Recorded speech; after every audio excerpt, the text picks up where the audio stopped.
Come on, Blizzard!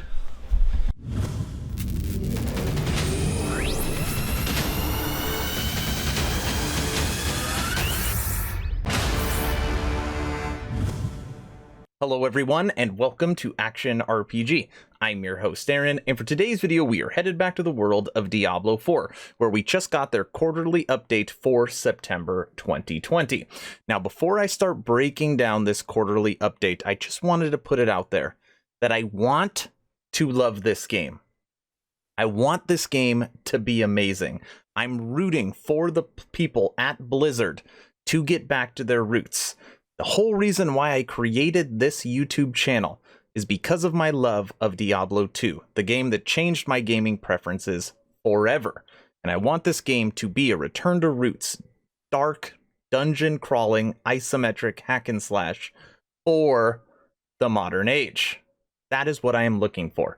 And as we go through this, I'm going to share with you why I'm so disappointed. As always, I will share my thoughts. Please feel free to share yours in the comment section below. And don't forget to subscribe to support smaller channels. All right, let's jump right into this.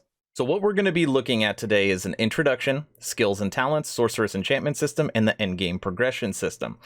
So as far as community goes and just the introduction, they're just saying that basically they have heard our feedback, they continue to work on the game relentlessly, and they are excited to share with us all this new information. I don't need to read any of this, we could just skip all of that. And I'll link this in the description below if you want to go back and check it out. So under skills and talents, today we're going to look at skills and talents, a topic many of you have asked about, but first a quick update on things we've shared in our previous development blogs. There's only going to be actually a few things that I really read in this update, this being one of them. Ancestral, demonic, and angelic powers. This is something they talked about in the last update. It's going to be the way the gear works with your character and which way you want to create your character. To begin, some of you let us know that the fantasy of ancestral, demonic, and angelic power just isn't cool enough for the current version of the pitch. Duly noted. Another problem is we identified the ratio of effort to rewards. For example, in order to gain specific minor bonuses, players would most likely have to carry around several extra pieces of gear, each with different amounts of ancestral, demonic, and angelic power on them. You would then need to constantly calculate each of the power levels of those items and compare with overall power. It felt like an excessive amount of bookkeeping for the player. However, one thing we really liked about the system was the gameplay of managing stats in meaningful ways to hit certain bonus thresholds and then make your items better suited for the playstyle you are going for. We need some more time to reiterate and rework here, so we look forward to sharing more on the itemization in our next quarterly update. So basically everything I covered on the last quarterly update, not everything, but a large part, ancestral, demonic, and angelic powers, they're basically pulling that out right now. So at least right now they're going to be completely reworking that system. So more to come in the future. Okay. But it is good that they are listening to community feedback. Okay. So right now, as far as this update, all right, we've got an introduction. They're listening to us. They're pulling that out. Legendary items. Now in this section, they're talking about two things. One is that normally your character is dependent on the gear you wear, specifically around sets and legendaries. Well, what they are working on right now is trying to strike the right balance between your own character progression, making you strong, and the gear you wear, making you strong. Whereas when you still get that gear upgrade, you can feel it in game. On top of that, they are trying to figure out if a magic item that drops can potentially have a higher affix than, for example, a rare item. So they're kind of messing around with the tier to figure out how those affixes should roll. Okay, so far in this update, they are taking out right here ancestral, demonic, and angelic power, or at least going to get a new iteration of that. So nothing definitive around legendary items, and nothing definitive around affixes on gear. So basically all we have right now is ideas. Okay, so keep that in mind. Now we're moving over to the new skill system. Now what they say right here is that they took our community feedback again, which is good, that what they showed us as far as skill progression was not complicated. It was too simple, too simplistic. We wanted it more complicated, more ways for us to create more builds. So this on the screen right now is the new skill tree, freshly painted as they put it. And it looks pretty cool. And when I mean looks cool, I mean like the art style is pretty cool. The little branches have the skills, and you've got the big square is the main skill, and then the little circles are the way to enhance the skill. And then sometimes in here you've got these little like diamonds, those are passives. And then on the bottom, like the roots, these like bloody roots are passives as well. So skills, passives, okay? Now, when you're looking at this tree, you're probably thinking like that looks pretty good. And there's a lot of skills to choose from. Like I'm going to be able to have a lot of different variation on my builds. Now, just keep in mind, we're likely 2 years. That's an estimate. I'm guessing 2 years from getting this game. Okay. And this is the skill tree we'll most likely get. When you look at this skill tree, it looks like a lot. Then when you look at the passives for Path of Exile, this is their passive tree. Look at the difference. Path of Exile's been out for going on a decade, right? Look at this. And then look at this. Okay. Got it? Got this image in your head? Then look at this. I mean, it's just... And this is really just passives, right? For Path of Exile. Obviously, you have your link that actually has your skills where you're able to have lots of different variations. Okay? This is your skills and your passives. It's still way too basic. I mean, way too basic. Moreover, check this out. Boop, boop, boop. I'll cover this stuff in a second. One last thing we want to point out is that players will not be able to acquire every skill tree node. We're currently aiming for 30 to 40% of nodes filled by endgame, so players can have very distinct and different ways they can build out their character. 40%. So you're going to be able to get 40% potentially of all skills. That's not what I want. I do not want it that way. I want it, if I want to take this branch, and those are going to be my 4 skills, I want to be able to make those skills as strong as humanly possible. I want to be a fire mage, right? Why do I have to take all these lightning skills and ice skills if I'm going to go into fire? That was one of the things that was amazing about Diablo 2. You can put all your points into Frozen Orb, right? You can put it into Frozen Spear, one of the first skills, if that's what you wanted to do.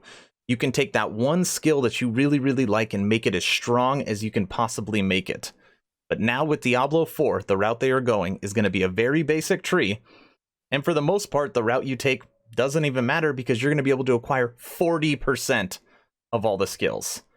Ask someone that plays PoE if they're able to get 40%, almost half of this passive node. Normally when you look at builds, it's like a little line that's hard to follow. So anyways, that's disappointing. Now what you're looking at on the screen right now is the actual skill itself from the tree. This is Charged Bolt. Now in Diablo 4, this kind of purplish tint is going to be lightning. You've got teal for ice, and then the orange for fire. So on here, like Charged Bolt, release 6 bolts of lightning that course around on an erratic pattern, dealing 18 to 22 damage. And then Ball of Lightning, conjure a ball of lightning that slowly moves forward, zapping enemies for 25 to 31 damage. So that's like the example of the skill. And then these little circles that you see around them, these are the upgrade nodes, which normally improve the skill or change it in some way. Charged Bolts create an additional bolt. Ball Lightning collapses into crackling energy at the end of its path. And then at the top of the tree, every once in a while, you'll see these passives kind of built in. And then at the bottom, lightning damage has a 3% chance to create crackling energy. So the actual passives at the bottom are more generic that, for the most part, will work with multiple skills. Okay. Now, this is just a little thing to me, but the skill tree, as far as visually wise, I feel like they took a lot of time for the art direction. Like this tree was probably hand painted, right? Before they actually rendered it digitally. But the way that they made these squares and these nodes, they just basically plopped it on top. Like when I look at these, like the Charged Bolt, it looks like a stained glass window. Like that's what I get when I see this. I mean, maybe I'm way off. but I thought they could do a better job of like building the skill actually into the tree. Maybe you could like zoom in, zoom out, something along that, but I'm hoping this isn't the finished render of the tree, because I'm sure they could have done a whole lot better. Okay, so that's everything as far as skill tree. Sorceress enchantment system. Now, this is something that I do like that Diablo IV is doing. Normally, an action RPG is when you select your character, there's something unique about them as far as like affixes. So for example, a sorceress could have increased mana regen, or barbarians could have increased armor, or something about being close up. Well, in Diablo IV, they're working on actual different mechanics. So check this out. Many of you might remember the barbarians' unique arsenal system, their ability to carry and smoothly swap between multiple deadly weapons, which greatly increases their power. We've also been exploring unique class mechanics for other classes. The main goal for us here is to have very unique class-specific mechanics for Diablo IV. We have this goal because Diablo is the kind of game where many players try out different builds or classes specifically during seasonal play. We believe that unique class mechanics with very different strengths and playstyles compared to other classes will make exploring the different classes and playing the game much more fun. So this is what they're talking about for the Sorceress, okay?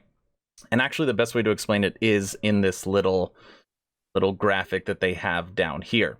But ultimately, let's see how so when you're looking here, these are all the skills that this character has unlocked, ultimate, mastery, and all these other skills. Now, in here, every single skill for the Sorceress works in two ways, an active way and a passive way. So, for example, the enchant slot effect is its other way you can use it. So when you're looking at actually your skill bar, you'll have 4 skills. You'll have your left and right click, so kind of your standard 6 attacks. And then up here, you'll have your 3 enchanted, or I like to put it as like passive skills, okay, that actually do something. Now, let me explain. So right here is a standard meteor, right? Fireball comes, you click, fireball comes down, blows the people up, okay? Now, under the Sorceress enchantment system, you take that same fireball and you place it in this little circle right here. You no longer have to cast it, but it randomly casts. So now look at this second picture. The fireball randomly targets people and then just falls from the sky. This character is not clicking that meteor because of the Sorceress's enchantment system putting meteor into that slot. So it's kind of neat. I do like the idea that basically for this character, you're going to get an extra 3 skills and you never have to click it. So I'm sure some could be like armor, or maybe summon a minion, or a meteor, right? Like there's going to be probably a lot of different things you can do with that system. So that being said, that's pretty cool. But this little visual right here, the visuals don't look very good. Okay, but I mean, not too bad there. I do like that. Which takes us on to the Endgame progression system. Now, when you see this, you probably feel you are going to get an insight into the Endgame progression system. That's what it says right here. And at the top, where is it? Where is it? Table of contents, Endgame progression system. Okay? That would think that I'm going to get an insight into the endgame progression system. This is why I'm so upset with this update. I'm going to read this word for word. Endgame progression system. Lastly, we have been hard at work on our endgame character progression system. This is an important feature.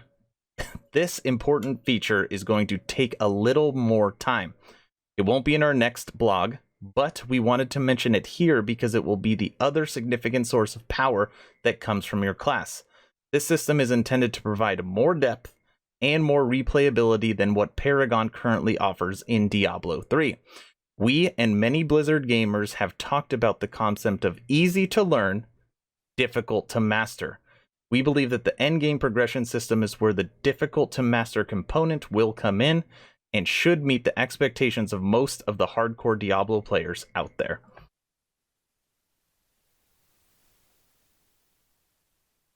What did you learn from that paragraph? Could you tell me one thing about the endgame progression system from reading that? No. All it's saying is that it's not going to be a Paragon system, and they're they're focusing on difficult to master. Easy to learn, difficult to master, and it won't be Paragons, and we'll be happy with it. Not even a little slice. Not even just a peek at what it is. Which makes me think again that they don't know. So, that's the whole update. Literally nothing about the endgame progression system other than we think you're going to love it. We now know a little bit more about the Sorceress enchantment system. She basically is going to get 3 passive active skills that she's going to be able to use. We now know about skills and what the tree is going to look like. And then under legendary items, what they're thinking, and then what they're taking away and reworking. There is your quarterly update for September. See you in 3 or 4 months. Terrible. It's a terrible quarterly update. They should have waited, or they should have given us more. This is why every single time I cover one of these, I feel like this game is years out. They always talk in vernacular where this is what we're thinking, this is what we're trying, this is what we're doing. Never show gameplay normally. It's always like some generic, this is what we're trying to do. And it's the exact same thing here. BlizzCon 2019, they got us a playable demo. They probably worked around the clock to get that demo, and that was probably the only part of the game that was really done. And even that, it was just a demo, right? So that is the update, and I am thoroughly disappointed. I am well aware that this video will likely get ratioed because of the hardcore Diablo fans out there. And just to be clear, I am a hardcore Diablo fan. It is the entire reason why I made my channel again.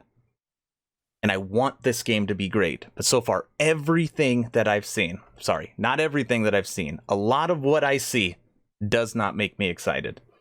And the way that they are talking to us makes me feel like, oh, like we just give them a taste and they'll be satisfied. I don't feel that way anymore with Blizzard, especially with Diablo 4. So that is the video. I am very curious what everybody thinks. Am I completely off on this? Am I coming out of left field? Did you read this and think, wow, this is an amazing quarterly update? Let me know in the comment section below. If you have not joined the official Action RPG Discord, please do so. Over 330 members, great conversations every day, especially around action RPGs. The idea is to create a gaming community that could jump from game to game together so you never start the server alone. The description or the link for that Discord is in the description. That's it. Stay home, stay safe. Do not forget to join the official Action RPG Discord. Aaron out.